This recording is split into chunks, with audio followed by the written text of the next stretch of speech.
Good evening and happy Sabbath, everyone, and welcome to another episode in your Devotional Digest.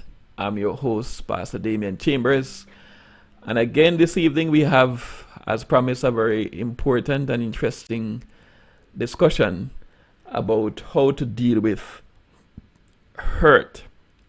This is a follow up to my presentation on forgiveness.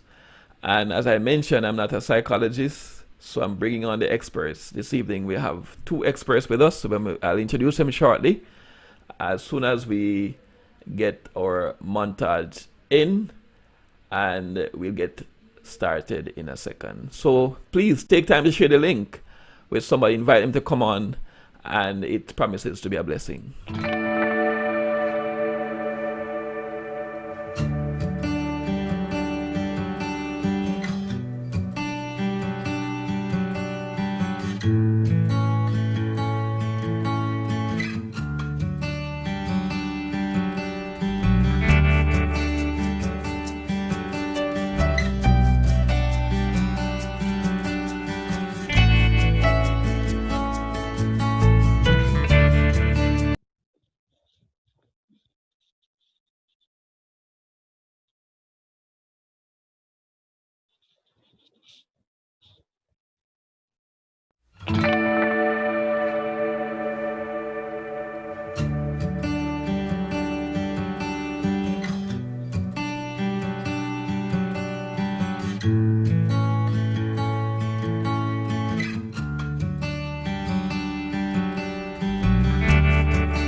Okay, again, good evening and happy Sabbath, everyone. Thanks for joining.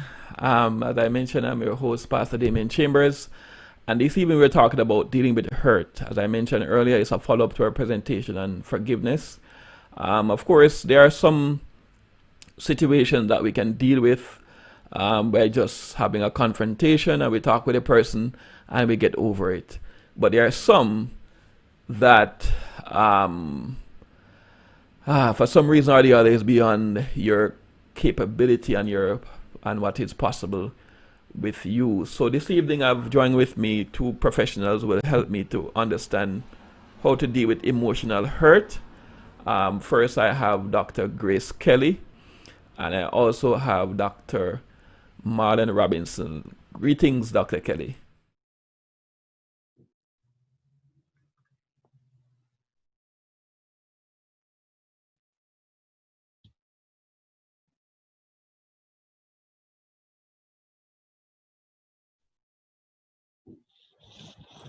Oh, thank you, Pastor Chambers, for this opportunity to share. I greet you well and happy Sabbath. And Dr. Robinson. Thank you so much, Pastor Chambers, for having me. It's a delight to be here and to share. Right, and thank you so much for the privilege. Now, so we're talking about emotional hurt. Earlier, Dr. Robinson corrected me that we're not just discussing the topic of hurt in general, because there are so many things that can hurt us. We can have something drop on our toe, and we start to speak different languages as a result. But what we're talking about is the emotional hurt that happen for different reasons. So I'm going to ask Dr. Robinson to start out this evening by explaining what is emotional hurt. Emotional hurt or psychological or mental pain is an unpleasant feeling, or if you may, a suffering that we generally experience of a psychological nature, which is of a non-physical origin. Okay, so basic, yeah, Do you want me to say that again? that's fine. So what I get from you To is the not point. the non-physical origin. Dr. Kelly, do you want to contribute to that explanation?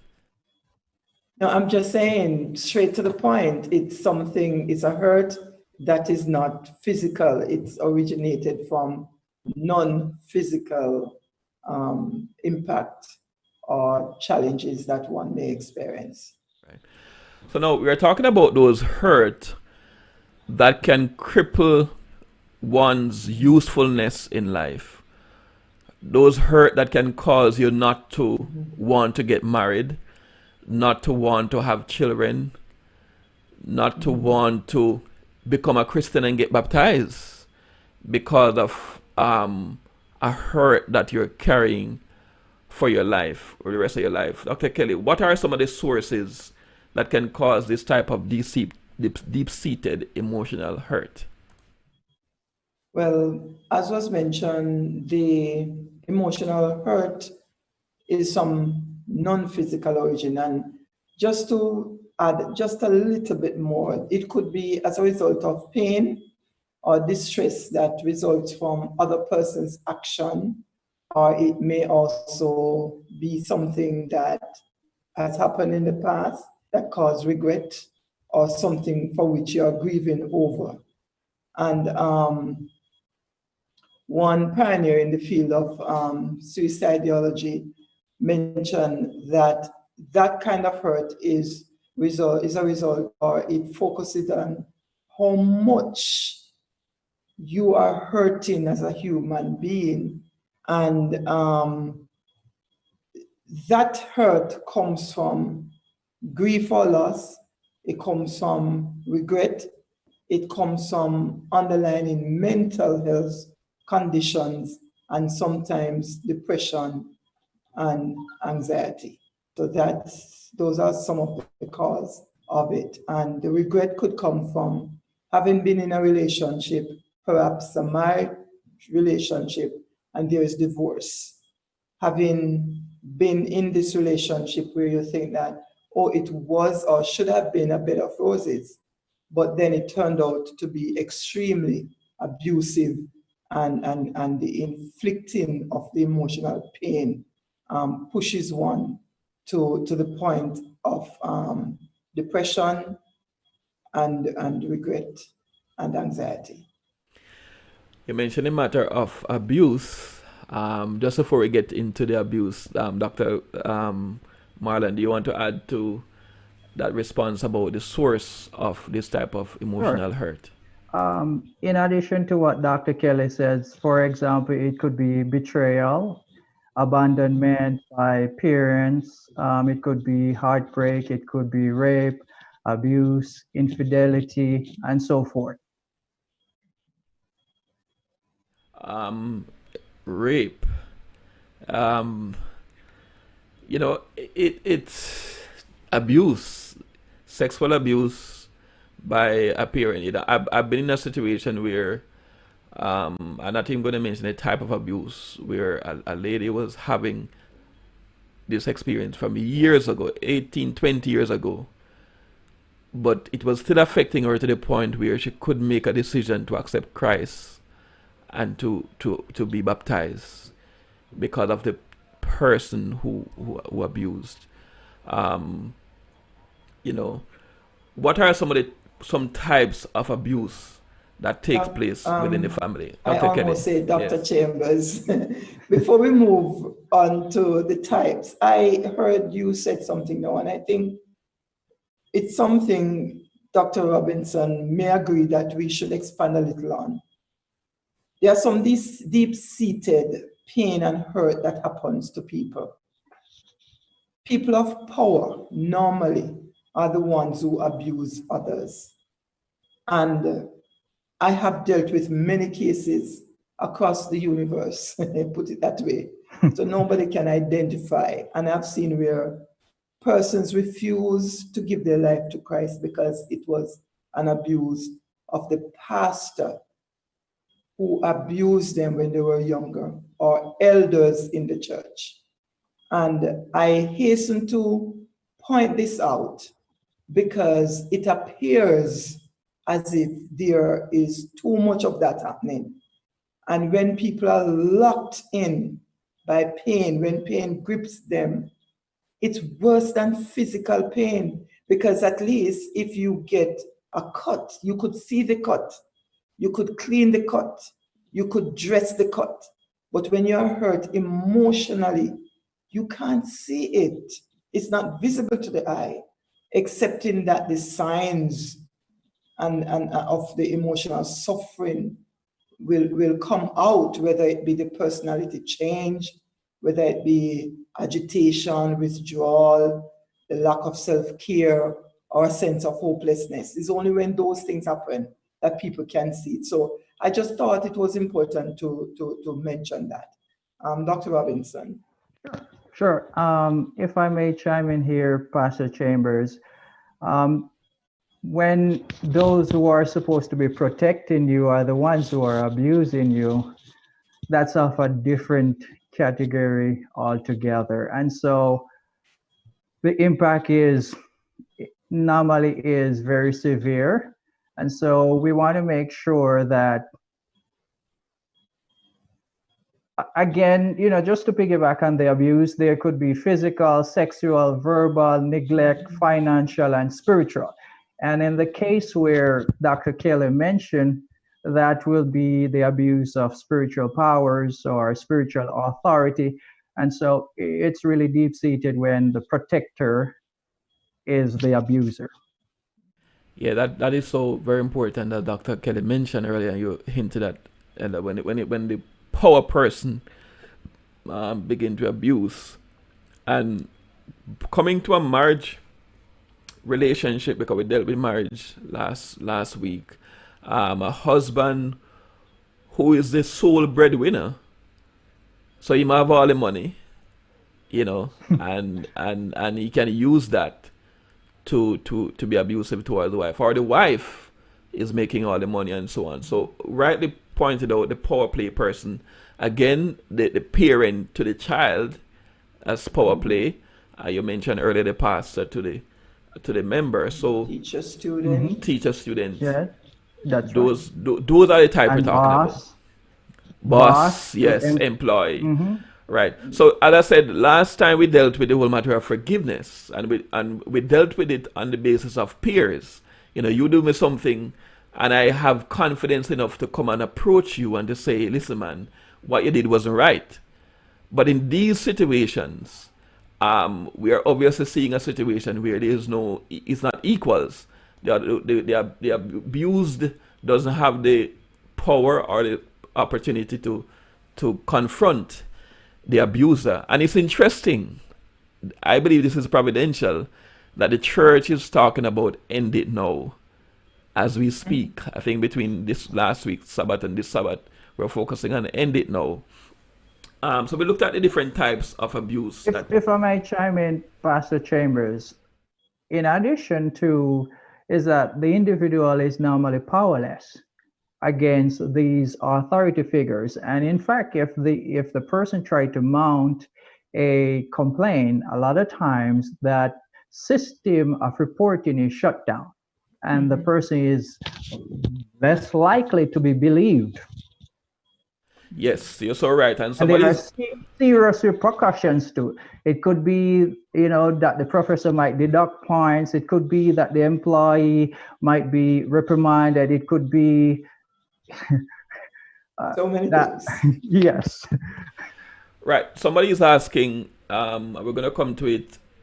What do you do, especially when the person is well known and beloved? How do you deal with those situations? But before we talk about how to deal with it, let's ask the question: why do people stay in abusive relationships? Dr. Kelly, why do people stay in abusive relationships? Well, I'll begin by saying most times it's because society has normalized the unhealthy behavior. So, it's okay. It's sad, but we still have persons who believe if a man doesn't beat me, he doesn't love me. We still have individuals who see the abuse as something to be overlooked because maybe the person was abused before, and so you need to be understanding. Some persons stay in the abusive situation because of self-esteem issues. The abuse usually kind of destroys one's value or sense of self-worth.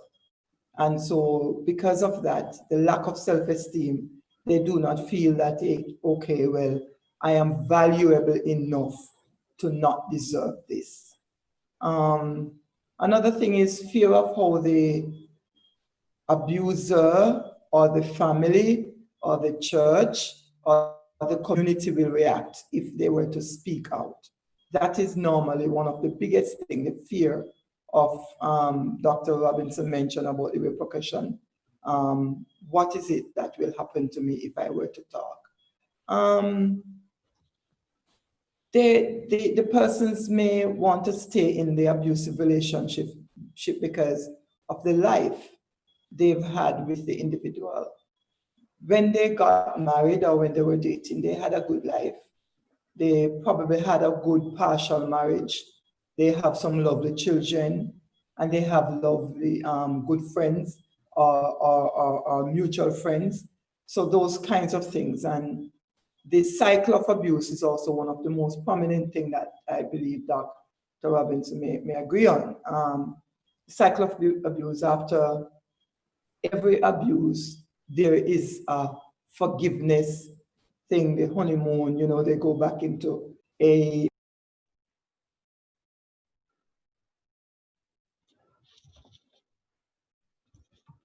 Okay, we lost your audio, Dr. Kelly. I'm not sure what happened there. We're going to try and get reconnected with her.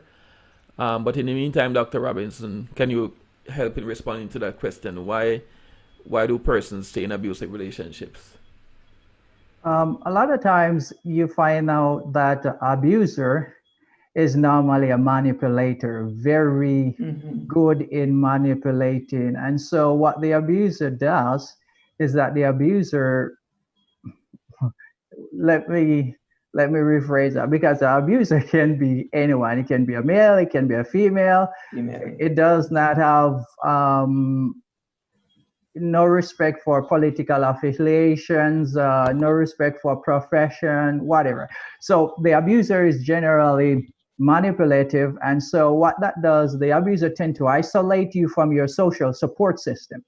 And sometimes that has financial repercussions. So they might use finance to control you you depend on them for support in terms of for means to eat. It could be that you depend on the abuser for housing, accommodation issues. So what they do, they try to isolate you by being very manipulative from your social system. So that, and then with that, now the manipulative feeds back into what Dr. Kelly mentioned about your self-worth. Because if they get you to feel that you don't valuable and that I am the best thing that has happened to you since sliced bread, and nobody will take you. So you should be happy that you're with me. Yeah, that's an interesting one. Interesting, very much so. So thank you for that, Doc. So basically, you're welcome. Manipulation can be that reason. So we're gonna get now to the point of how to get out of such an abusive relationship. What are some of the steps? So you mentioned earlier, Dr. Kelly, also the cycle of abuse. So it comes around. So it's a circle. So there's no exit. How do you exit this type of relationship? There's no exit point. So you need to make one for yourself. How do you do that? I would say that there are many ways to deal with to get out of this, but I want to make a point which I think may help some persons who are struggling and are always hoping that things will change. Hope may not last. And getting out of an abusive relationship can be more devastating, or have a more devastating feeling, is more difficult than staying with the abuse or abusers. So getting out, first of all, you have to appreciate what you are going through. You have to own that. You need to have a plan of action.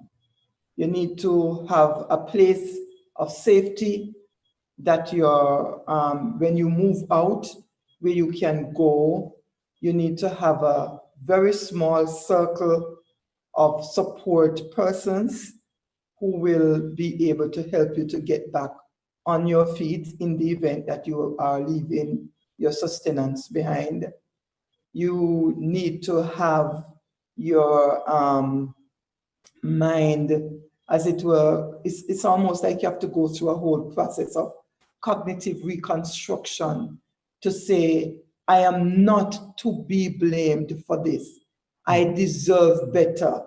And I want the change, and I'm going to make the change.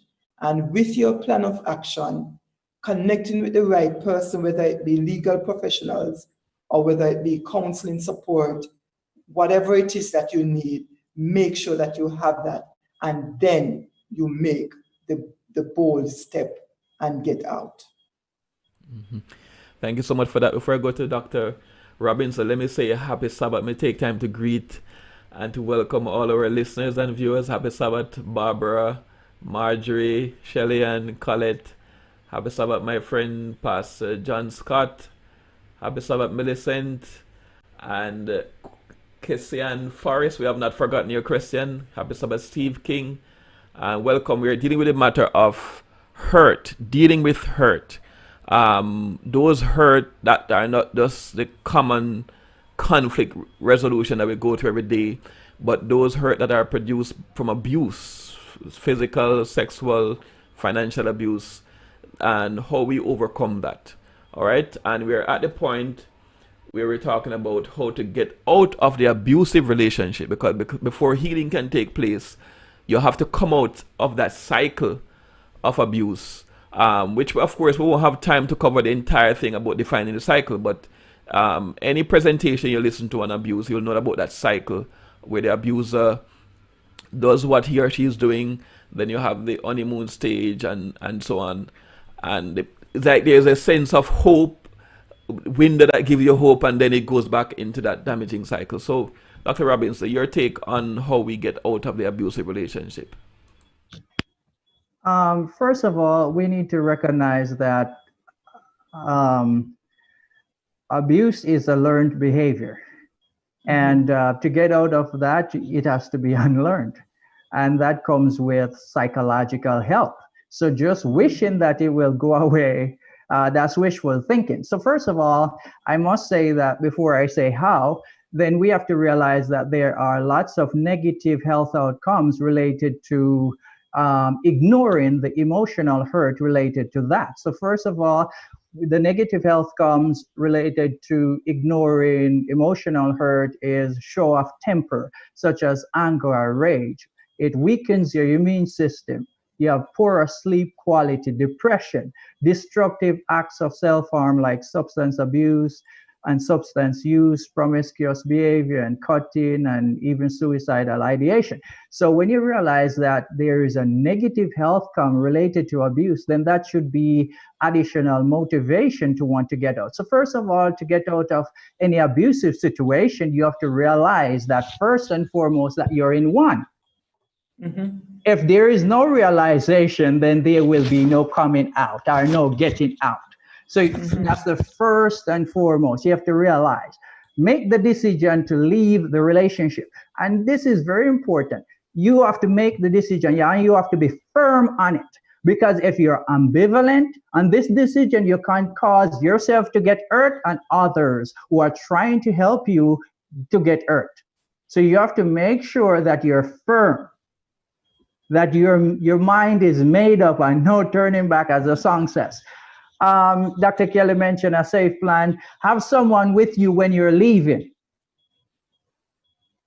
So because if you try to leave and he knows that you're leaving, and he's already violent, because that's the reason why he's abusive.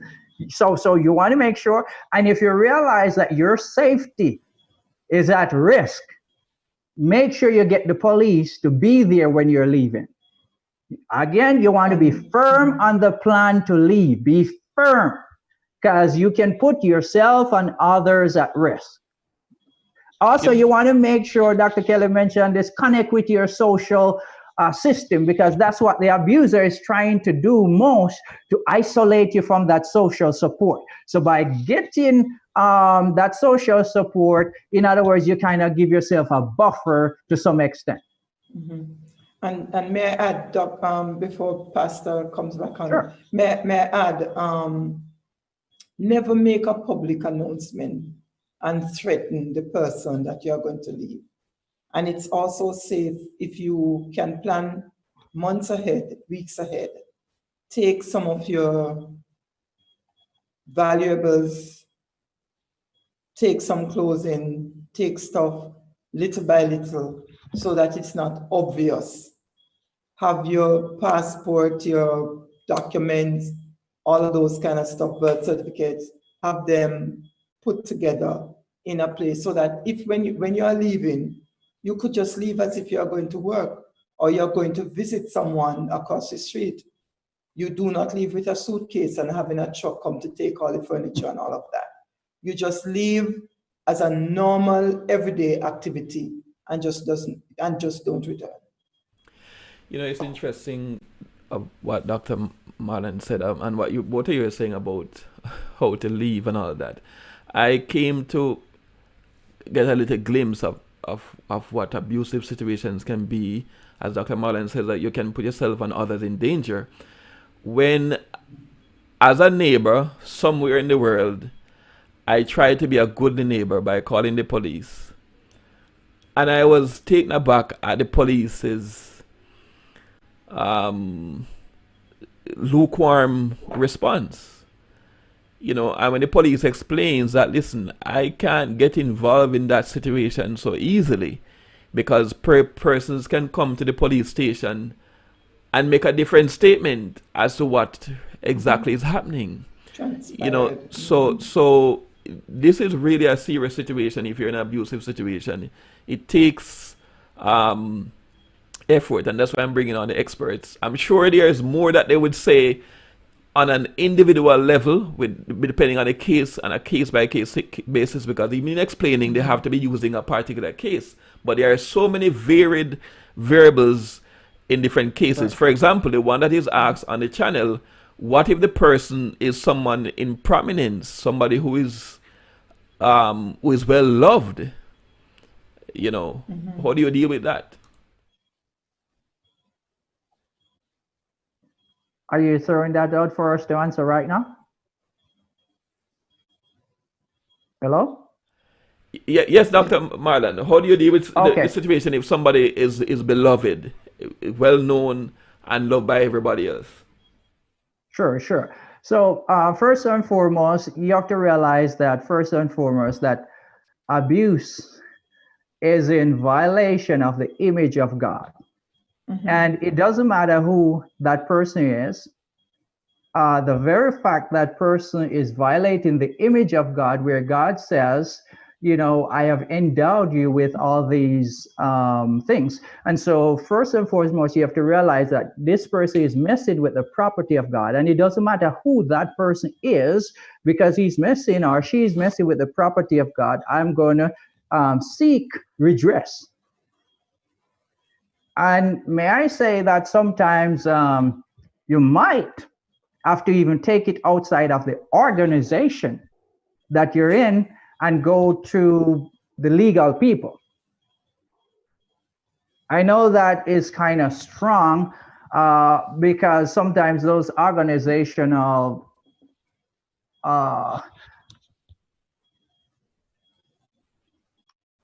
dynamics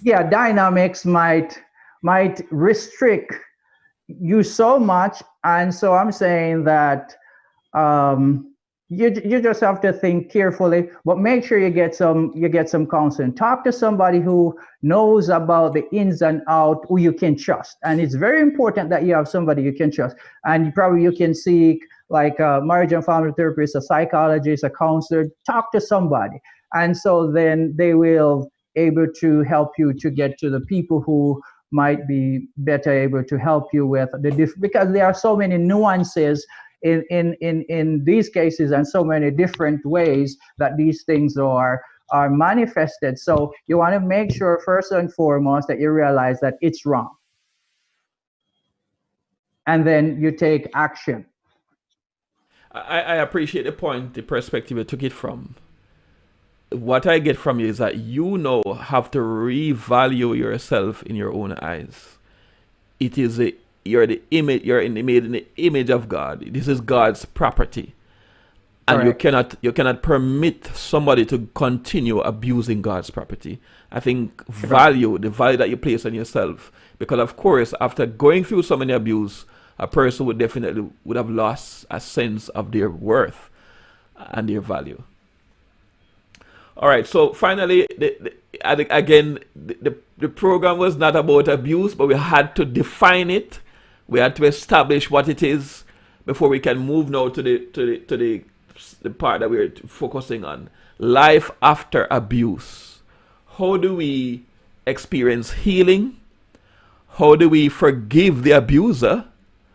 And how do we live a victorious life afterwards? Those are some important questions that we need to address afterwards. I'm not sure which one of you want to go first. Dr. Kelly, let me bring you in. How do you experience healing? What's the process after? Life after abuse, one of the first things that I would want to encourage individuals to recognize is that they have to change their mindset and stop thinking that they are to be blamed. You cannot blame yourself because you are never responsible for somebody else's abusive or brutal behavior towards or mistreatment towards you. You are never the cause of it. Know that you are not alone.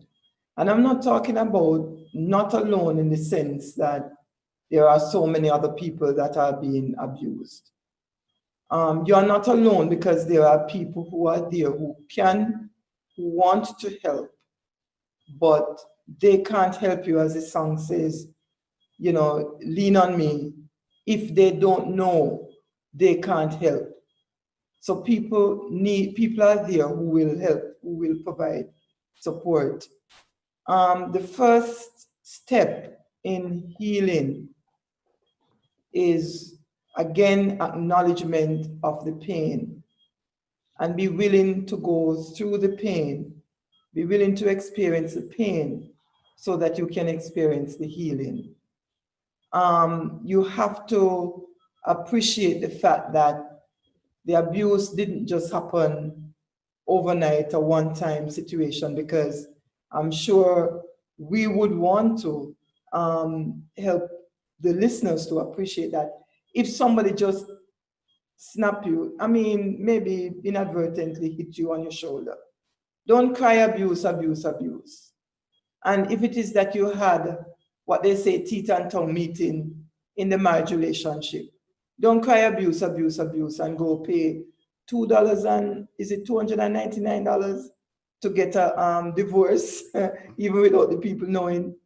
Um, I'm saying deep rooted, deep seated hurt.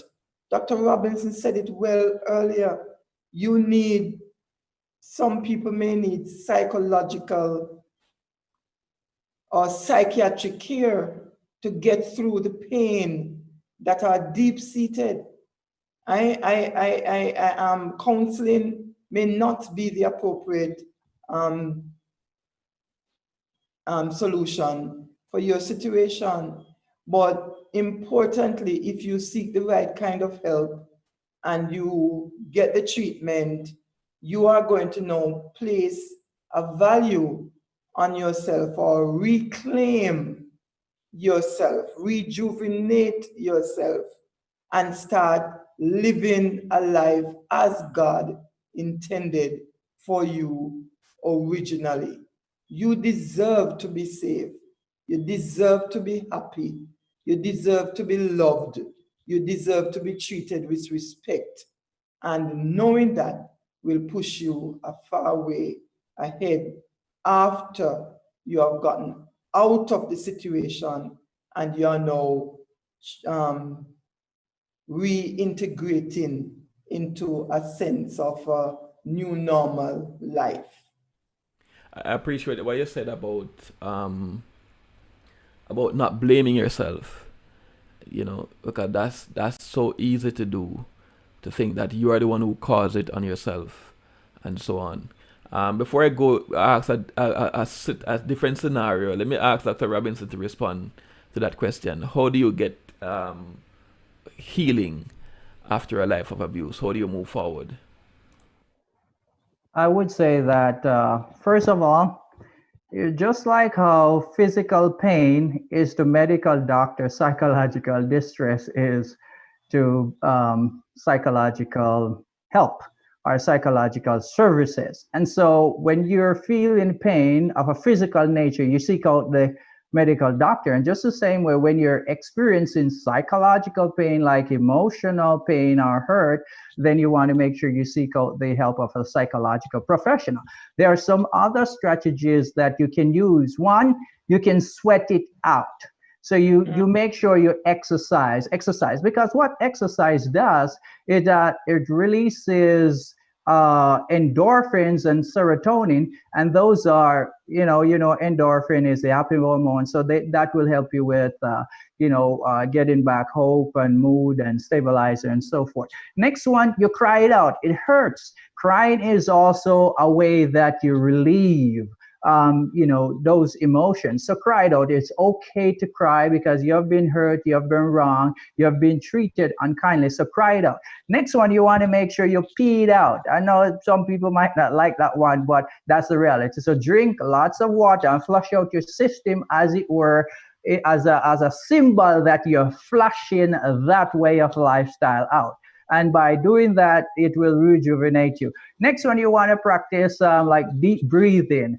And so when you breathe, when you inhale, you want to say peace, and you hold it for about 3 seconds. When you exhale, you say tension, or you push it out. Make sure you're pushing it out, because you want to make sure that you're activating the relaxation response of the body. Also, you want to, like, for example, you could practice meditation with guided imagery. You could probably see yourself, just close your eyes and just picture yourself at the beach, having a nice time, or you could picture yourself right there. And, you could picture that you're looking at Psalm 139, where God says you're beautiful and wonderfully made, or you're handsome and wonderfully made. Also, positive thinking is very helpful. And I know some people will say, yeah, that's psychology. But I want you to know that the Bible first came up with positive thinking in Philippians 4 and verse 8. The Bible says, whatsoever things are pure and just, think on these things. So it's not psychology originated. This is a biblical concept. So positive thinking, and say, okay, make sure you reconstruct, your mental mindset, and realize that his was the loss. My life is a big gain because I am over with him or her. Mm-hmm. Very good. And I could say more. So two things I'm saying. You say, get it out and then reconstruct.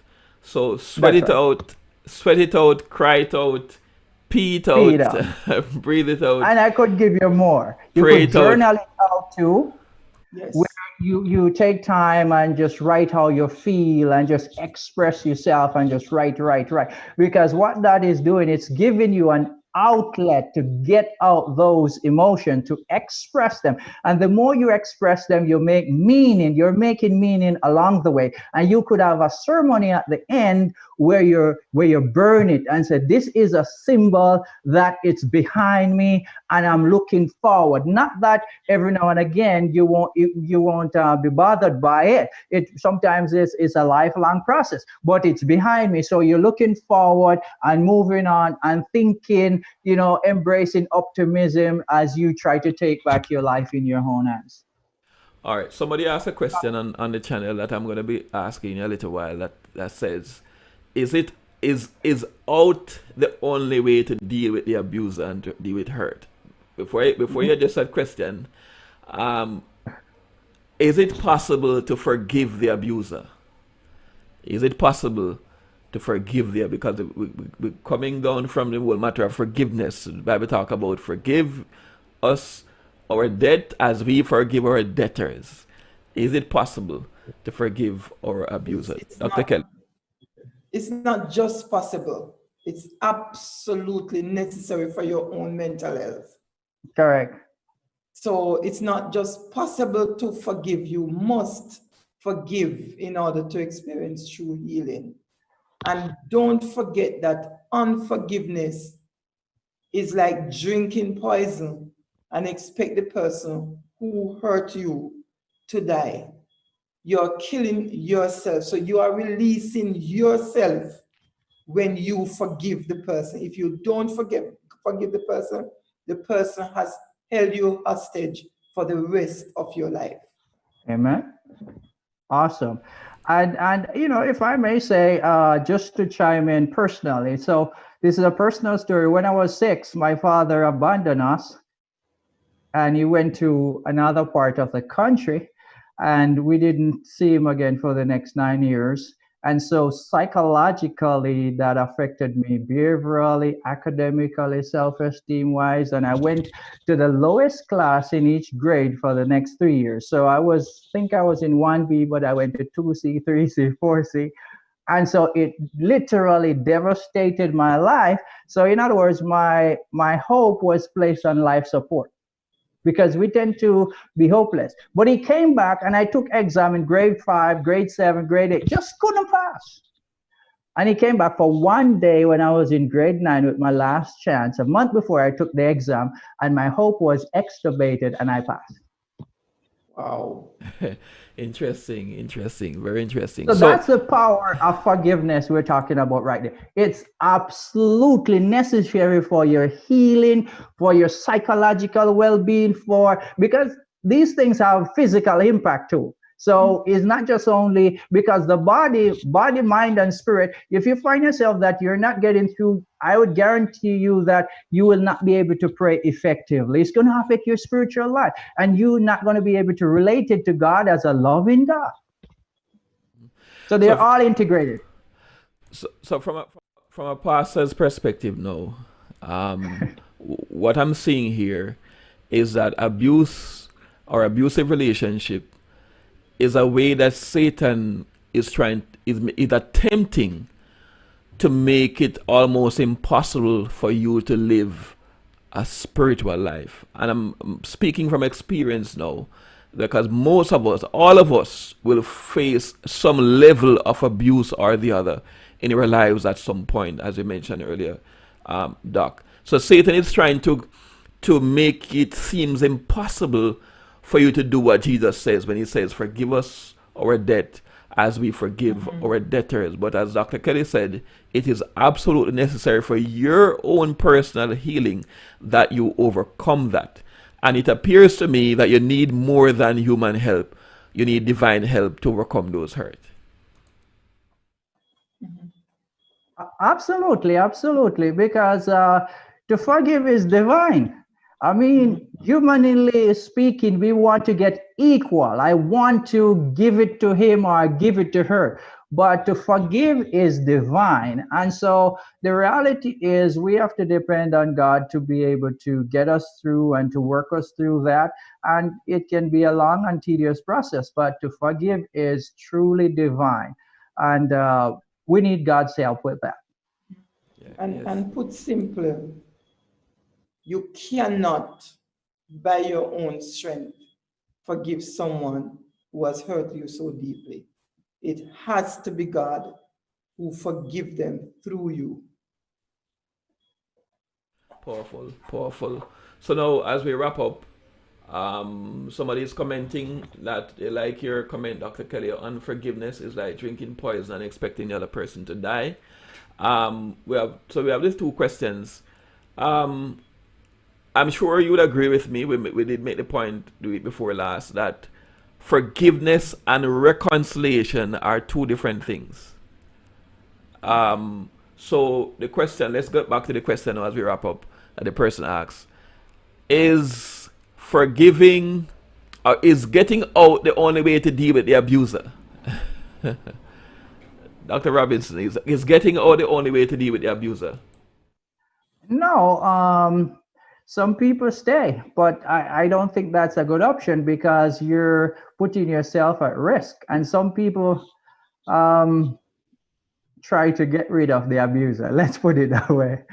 Um, So I would say, getting out is the best and the godly response. Staying is where you're subjecting the image of God to inhumane treatment, which is yourself, and trying to get rid of the abuser, violates um, thou shalt not kill. Interesting that you say that because just by maintaining the hatred, you're actually guilty of murder. Another Correct. question from the chat, Dr. Kelly, will forgiving remove the hurt? Interesting, very interesting and potent, if I were to use that word, question. The forgiveness may never, and I'm using the word may never remove the hurt. It is not the forgiveness that removes the hurt, but is the forgiveness that makes the hurt more bearable. And a hurt, the degree of the hurt will be lessened. And someone may say, forgive and forget. There are certain things in life you can never forget. However, remembering the hurt after forgiveness is less painful than remembering the hurt before or during before forgiveness or during unforgiveness. So it may never remove it, but it makes you more free to look at the hurt and even use that to inspire someone and empower others not to get into that situation. Excellent, excellent. There are two questions coming in. I'm going to take a question from YouTube. Um, okay, well, the question on YouTube and the question on Facebook are similar questions. So I'm going to put them together before, but I'm going to ask this question before. What evidence do I have that I actually forgive the person? How do I know that I've forgiven the person? I would say that it's a process that you work through, and over time, you realize that the disgust that you feel when you see that person or something that is associated with the abuse, it might still affect you psychologically, but it's not as severe as the previous time or as when you were in the abuse. So you're working through it, and that might take years and years and years, and sometimes it might still have residue after many years. Might take a lifetime. And this is interesting. Okay, I'll just stop at that. Interesting. Well, Mark Marlon, earlier you like emotional hurt to physical hurt. Some physical hurt takes longer to heal than others, and I guess it's the Correct. same thing with emotional hurt. It will take Correct. time, and give yourself time to heal and to recover by the grace of God. So this other question now, I'm wondering if this is a question that the pastor should answer. Um, should you leave your marriage then if the abuse is taking place within a marriage, understanding what we teach about marriage and divorce, should we Mhm. leave the marriage therefore, since you mentioned that out is the best way, should we leave the marriage to resolve the problem? Based on what the Bible has to say about that, first of all, that abusive behavior undermines the marriage covenant. That's the first thing. So, husband, love your wife as Christ loves the church, and wives, honor your husband. So it undermines the marriage covenant. That's the first thing. And so, while it not might, so you might separate, so it's definitely a reason to leave because it undermines the marriage covenant. You're not safe, and as a result, it's going to affect you in so many ways, spiritually, physically, emotionally, and so you can leave based on biblical counsel. And if you go back to First Corinthians chapter 7, uh, you know rendering due benevolence. I know Paul was talking about sex right there, but the reality is that a husband and a wife is supposed to treat each other with love and with respect. And if you find that one person is battering the other, then that's a reason to separate. Because you're sooner or later, abuse gets progressive. So sooner or later is either he's gonna kill you or you're gonna kill him. Yeah, very And may I important. say, Yes. Pastor, we wouldn't want to go away with persons thinking that we are just freely suggesting nonchalant way that, hey, if your marriage have problem, you must get up and go. No. Absolutely If the not. abuse is very serious and if you can find the appropriate support to keep the marriage flame alive, where there is mutual respect and the treatment can be according to God's will. If put simply, if the abuser can be converted, truly converted, and can stop the abuse, stay in your marriage. Amen. Get it fixed. Don't rush to get out because your situation afterwards, divorce is sometimes worse than death in the Sure. sense when you lose a partner by death, they are gone in the grave. When you divorce them, they stand in front of you every day and you are facing them just the same. So we are not saying just walk away. Get help and get it early. And for persons, may I say, I have seen too many situations where persons cry out for help and they come to us and they say, listen, please don't tell anybody, don't let anybody know that I'm telling you this, but this is happening. I'm hurting, I'm being abused. My interpretation of don't tell anybody is that, hey, I need help. Please That's right. help me, but don't let it hurt me. So Sure. find help for them. Sure. I just want to, affirm what Dr. Kelly said. So, getting out is not the primary response. That's not the first step. Okay. You should explore, if the abuser is willing to go to, get treatment, you work with your husband because the truth is, as she said, the the divorce might be worse because with a death you have a ceremony of finality, as it were, but with divorce, there is actually no ceremony of finality, only the paper, and you're still seeing the person. So we want to say that it should be the last resort. So you make sure you exercise all your other options first.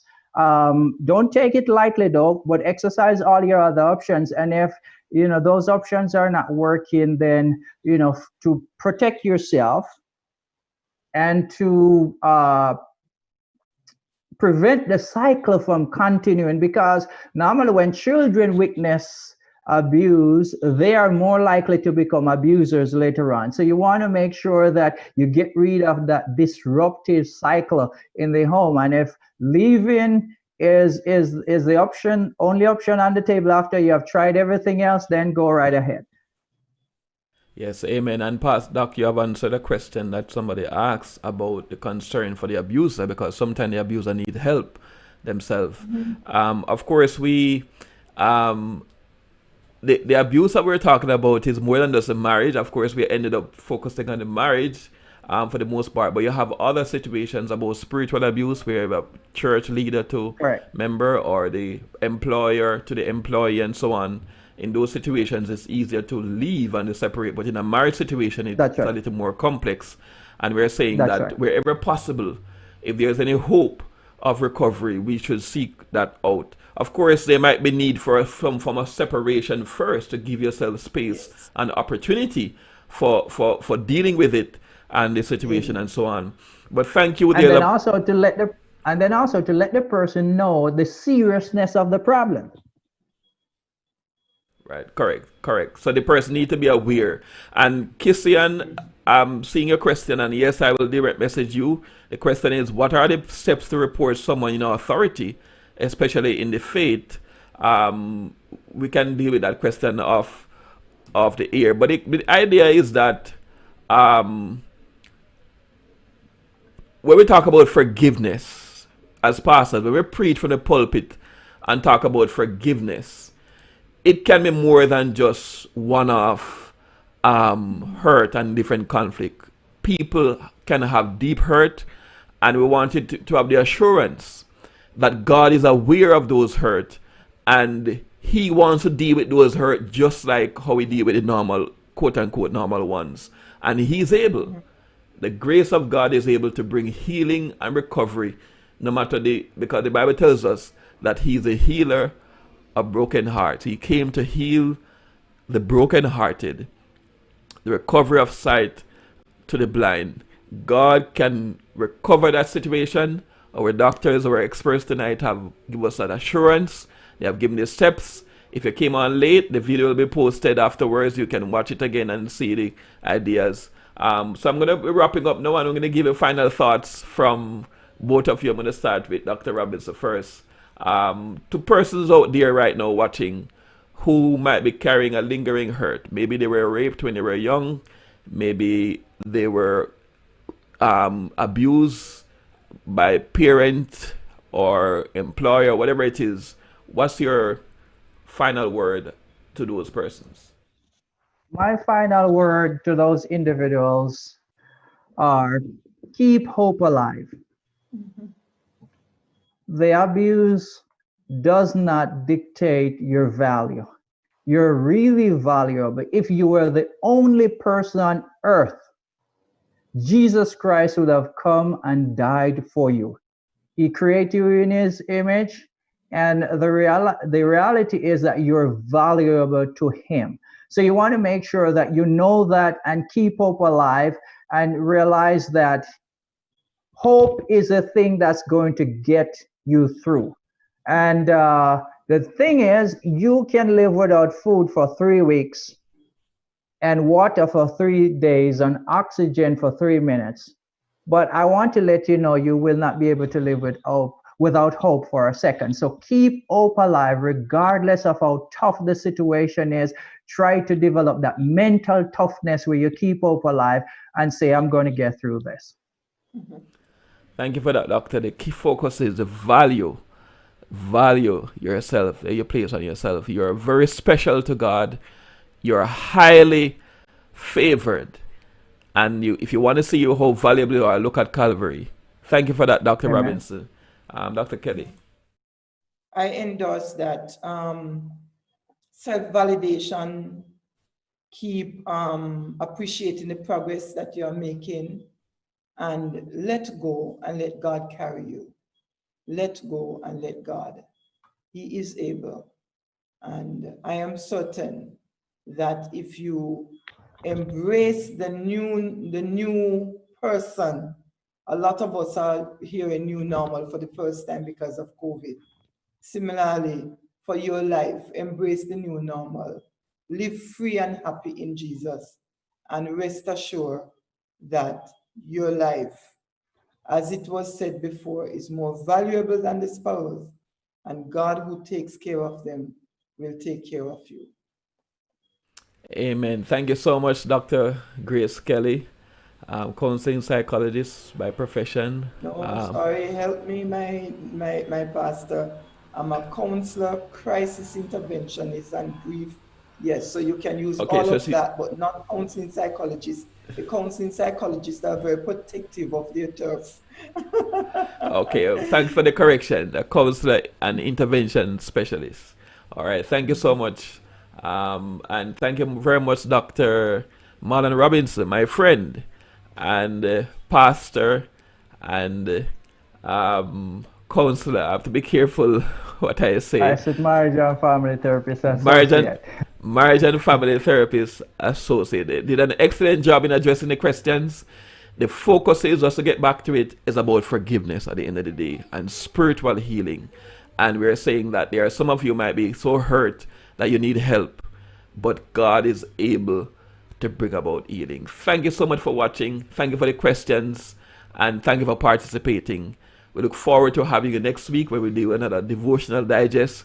Maybe again we may have to bring them on at any time. I'm sure they are available. But let us know which topic you would like us to address. But until then, God bless you and have a wonderful Sabbath.